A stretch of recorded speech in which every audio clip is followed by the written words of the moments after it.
মমতা বন্দ্যোপাধ্যায়ের হাত ধরে দীঘাতে জগন্নাথ ধাম হওয়ার পর এবার কোলাঘাটে শুভেন্দু অধিকারীর হাত ধরে ওঙ্কার ধাম মন্দির ভিত্তিপ্রস্তর স্থাপন করলেন তিনি।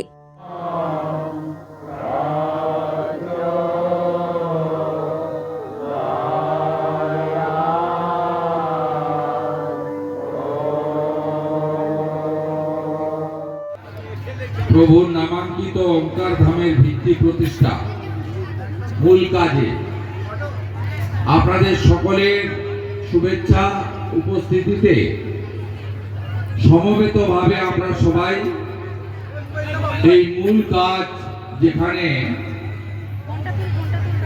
ঠাকুরের বেদি তৈরি হবে, ঠাকুর সেখানে আসন গ্রহণ করবেন, অধিষ্ঠিত হবেন, তার ভিত্তিপ্রস্তর আমরা স্থাপন করলাম। কোলাঘাটে মারোবেরিয়া এলাকায় রূপনারায়ণ নদের তীরে শুভেন্দু অধিকারীর হাত ধরে ভিত্তি স্থাপন হলো ওঙ্কারনাথ ধাম মন্দির। রূপনারায়ণ নদী পাড়ে 30 একর জায়গায় নিয়ে তৈরি হবে এই মন্দির। সাংবাদিকদের মুখোমুখি হয়ে এদিন শুভেন্দু অধিকারী বলেন, চেতনা কেন্দ্র গড়ে উঠবে। 30 একর জায়গা সংগ্রহ হয়েছে উপাসনা ট্রাস্টের মধ্য দিয়ে, সাধন কুমার মাইতি, সুব্রত মাইতি করেছে, এবং এখানে একটি আধ্যাত্মিক চেতনা কেন্দ্র 30 একর জায়গার উপরে রূপনারায়ণের পাড়ে একটা বড় চেতনা কেন্দ্র গড়ে উঠবে এবং ঠাকুরের নাম হবে এবং আধ্যাত্মিক চেতনা জাগ্রত হবে। মূলত আমাদের সনাতনী সমাজ ঐক্যবদ্ধ হবে ঠাকুরকে সামনে।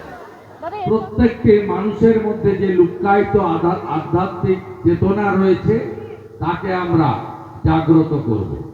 আমি আরেকবার পরম করুণাময় ঠাকুরের শ্রীচরণে আমার ভক্তিপূর্ণ প্রণাম নিবেদন করে ভক্তমণ্ডলীকে হরিওম মন্ত্রের সাথে সাধন বাবুকে শ্রদ্ধা, সুব্রত ভাইকে শুভেচ্ছা সহ আমার বক্তব্য এখানে শেষ করছি। ব্যুরো রিপোর্ট, নিউজ দিগন্ত বার্তা।